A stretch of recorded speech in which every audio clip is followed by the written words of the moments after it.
It's very interesting because we have some similar motion happening in 2025. And so it for me kind of put things in perspective. Like 100 years ago. Correct me if I'm wrong.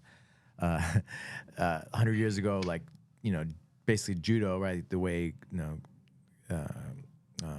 Jogo Kano created, right? He took away the stuff that didn't work and the quick kill stuff, and so they could train it like with Rondori, train it with it realistically, and then all of his students beat the old school guys that trained the jiu-jitsu, the traditional jiu-jitsu, and then he called it judo.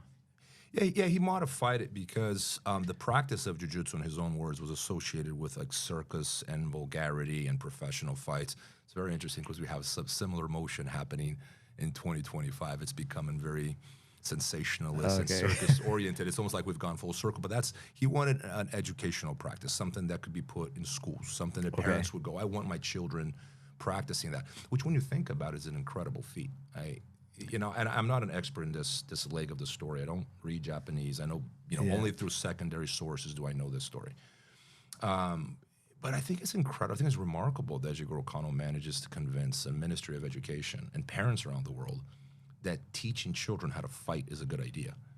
When you think about it, like, hold on, these people are modernized. They're trying to abandon their feudal past. They're trying to get rid of that whole association with the samurais and swords and violence.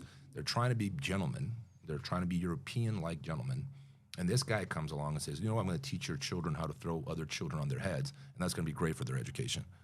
And he manages to do that. Yeah. And essentially what he created the very space in which we exist.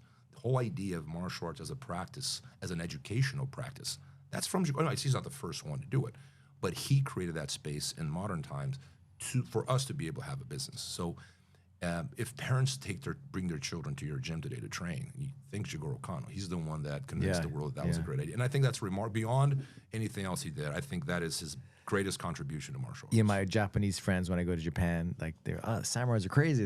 They don't like something or they feel disrespected. They'll just like cut off your head, right?